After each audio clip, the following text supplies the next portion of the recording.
U.S. markets are heavily on the downside, with the Dow losing over 200 points midway through the trading session, now below the 7,000 level for the first time since 1997. Wall Street got drunk. One reason I should turn on the TV cameras. He got drunk and now it's got a hangover. The question is, how long will it sober up?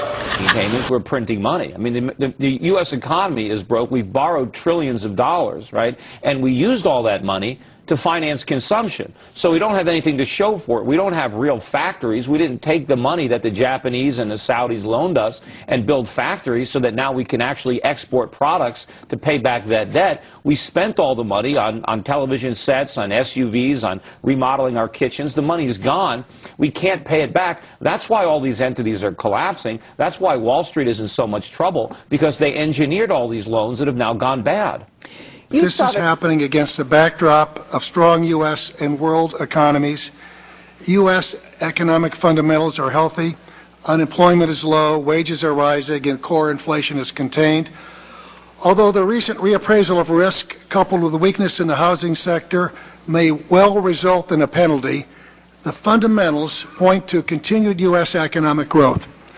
Unlike similar periods in the past, current events weren't precipitated by problems in the real economy, but by excesses in the credit markets. We should put the current situation in perspective. Innovation in housing finance has made credit more widely available, allowing millions of Americans to buy homes they can afford. Home ownership in America has increased from 64 to 69% since 1994. Jim, can I start off by asking you why you think the equity markets are not responding to the stabilization plans that are being introduced around the world at the moment? Because they're absurd. Jeff, we have people, if I had come on your show every week for 100 weeks in a row and everything I said to you was wrong, would you keep me on your show? Would you have any confidence in me? Would you listen to me? Mr. Paulson, Mr. Bernanke, and the guy at the New York Fed, Tim somebody, every week they have been dead wrong. Why would you listen to them? I wouldn't listen to them. That anybody has to step in and bail out a bunch of 29-year-olds driving Maseratis. What about all the people in countries that minded their manners, saved their money, didn't get overextended, and now all of a sudden they're being asked to bail out a bunch of guys on Wall Street who were incompetent at best and some of them crooks? I find it outrageous. But by the way, even if it's not outrageous, the way to solve this problem is to let people go bankrupt. All of this pumping money into the system is not going to save it. You see what the market is saying. The market says, we don't buy that.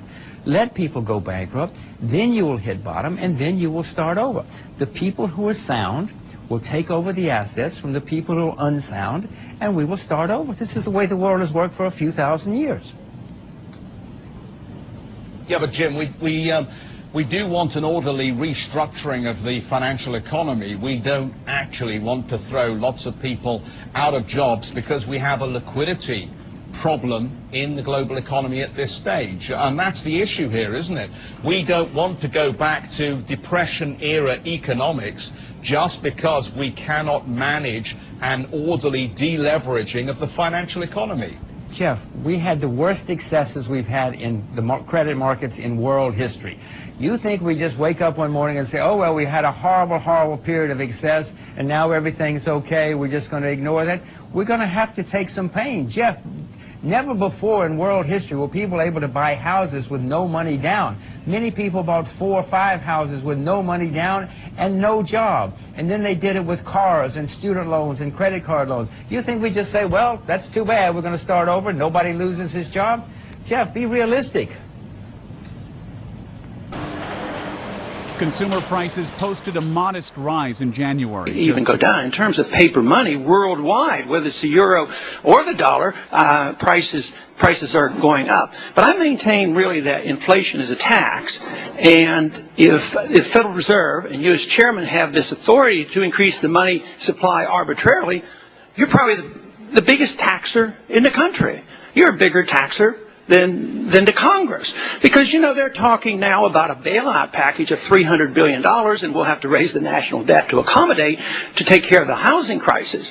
But you as a Federal Reserve chairman and the Federal Reserve Board and the system create hundreds of billions of dollars without even appropriation process. But then this money gets circulated, and some people benefit. The people who get to use it first benefit. The people who get to use it last suffer the consequence of the higher prices. And so every time people go and they complain about these higher prices, they should say to themselves, I'm paying a tax. Because whether you're monetizing debt or whatever, or catching up for buying up securities, we've had a free ride for all these years. We've been able to export our inflation. We have the Chinese buying up our securities. We haven't had to monetize it. But now it's coming home, and you have to buy these things to prop them up. So I maintain that inflation, that is the increase in the supply of money for various reasons, is a tax. It's an unfair tax. It's a regressive tax. It hurts the poor. It hurts the retired people more, because labor never goes up and keeps up with inflation. We never keep up with the need for the retired individuals to keep up with the cost of living. So I'd like you to comment on this. Is this completely off base, or is there something really to this? Every time we see the cost of living going up, that we indirectly are paying a tax. Congressman, I couldn't agree with you more that inflation is a tax and that inflation currently is too high. Well, home prices fell in 24 out of 25 cities in November from a year earlier. That's according to Radar Logic, which said the declines were the biggest in San Francisco. The average price per square foot in that city plunged 37%. Now, Phoenix and Las Vegas had the second and third biggest declines. So here's how my plan works. First, we will make it possible for an estimated 4 to 5 million currently ineligible homeowners who receive their mortgages through Fannie Mae or Freddie Mac to refinance their mortgages at a lower rate. I'll tell you what, I have an idea.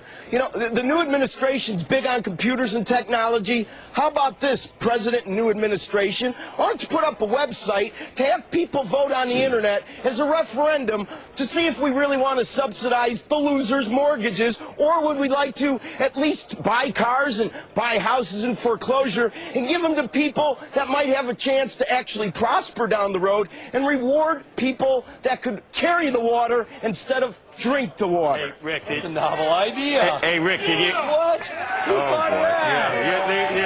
They're like putty in your hands. Did you hear? No, they're not, Joe. They're not like putty in our hands. This is America. How many of you people want to pay for your neighbor's mortgage that has an extra bathroom and can't pay their bills? Raise their hand. How about we all? President Obama, are you listening? How about we all stop paying our mortgage? It's a moral hazard. This is like mob rule here. I'm getting scared. Freddie Mac will launch 25 initiatives to eliminate homeownership barriers. Under one of these, consumers with poor credit will be able to get a mortgage with an interest rate that automatically goes down after a period of consistent payments. I'm serious about this. This is a very important initiative for all of Americans. See it as a chance for us to empower people. We're not going to talk about empowering government. We're talking about empowering people so they have got choices over their lives. We saw this crisis coming, as we pointed out earlier. What were the early warnings to you that we were going to be dealing with a very large problem? Well, I saw this early on. I mean, basically, going back to 2002, 2003 is when I really started sounding the alarm bells. When I saw the extent to which the Federal Reserve was going to try to prevent the recession that we should have had following the bursting of the NASDAQ bubble, following September 11th, when I saw them irresponsibly lowering interest rates, and I saw the housing bubble forming, and I saw them throwing lending standards out the window, and I saw how much money we were borrowing, I began, going on television and writing about what the dire consequences were going to be when this bubble finally burst. It's widely expected the Federal Reserve this week again will lower interest rates. Would that be a reckless move in your view? Of course. I mean, rates are already much too low. What we need in the United States is much higher interest rates to both discourage borrowing and to reward savings. But of course, higher interest rates will, cause the recession, to unfold quicker. And the politicians don't want that. They're trying to keep the recession away, but the recession is actually the medicine that is going to cure the economy from the disease that infected it during the boom. But, the politicians don't want the recession to run its course. They want to pretend that they should print some money or pass a program and make the recession go away. They can't do that. I mean, it didn't work in 2001 and 2002 because now we have this huge mess on our hands because the government didn't stay out of the market back then.